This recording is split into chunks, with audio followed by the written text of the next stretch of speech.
Hello! Today's AATV review is about two new airsoft pistols by Socomgear. And who would be better to demonstrate these pistols than the unmentionable expert of undercover, the ponage of pistol? Here is the sniper! Well, okay, pretty much everybody would be more suited for co-moderating an airsoft show than a guy dressed in grass that doesn't speak a word, but hey, he was the best I could get. Anyway, even silent snipers may need a backup gun, and that's usually a pistol. So these pistols are the Socomgear Lone Wolf Timberwolf and the Socomgear Kel-Tec PMR-30, I think. Well, I'm not touching this. So, since Treeman here refuses to speak, I'm gonna have to synchronize his green ass once again. Does this gun look familiar to you? That's because it's based on the famous Glock pistol. Lone Wolf is a US company that does upgrade parts for Glocks, so Socomgear simply got the license for the slides and frames and created a Timberwolf pistol out of it. The airsoft Timberwolf is available for about $130 US. Even though it's marketed by Socomgear, it's made by WE and therefore based on the WE, which is a copy on the Tokyo Marui Glock series. The Timberwolf has some features that are different from the usual Glock. The frame has a beaver tail to prevent slide bite. Well, that's most probably done for the Americans so they don't hurt themselves when shooting. The front has a Picatinny rail interface to mount lights. The back strip of the gun is removable to adjust your personal type of grip. There are two back strips included, a small one and a big one. Personally, I think that the Lone Wolf Timberwolf has better ergonomics than the usual Glock, thanks to its ratings and the backstrap. But of course there will be many Glocks fans around that would say I'm an idiot. The Timberwolf also have a thread to attach 40mm negative suppressors, and if you like the traditional, more Glock style look, you can remove the thread. Of course there are no Glock markings on the gun, but Lone Wolf markings. They can be found on the chamber, the frame and the magazine.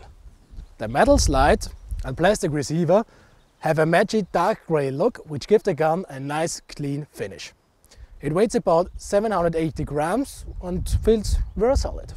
The real PMR-30 is made by Kel-Tec and has been dubbed the poor man's 5.7. The Socomgear PMR-30 costs $100 US and is fully licensed. There are Kel-Tec markings where they should be.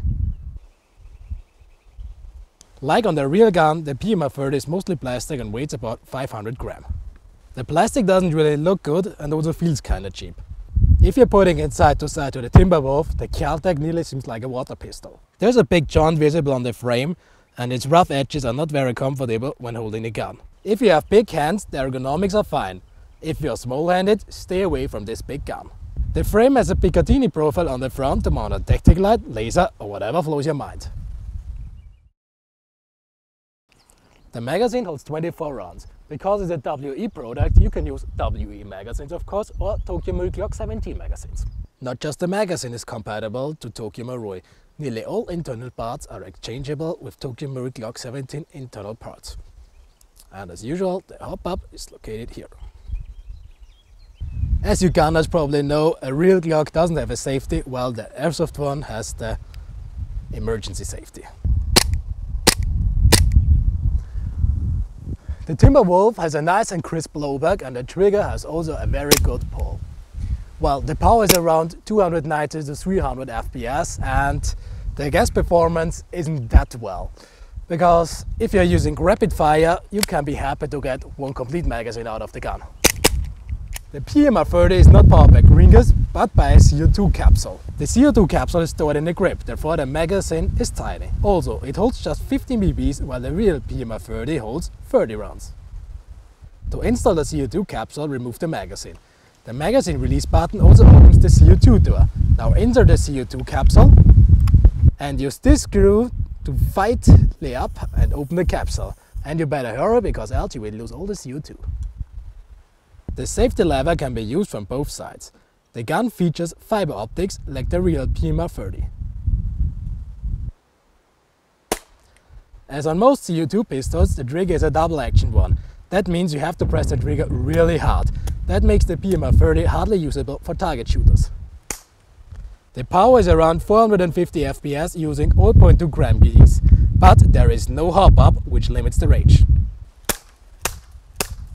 The blowback is quite good considering the weight of the slide. It's so light that you can shake it around without touching it.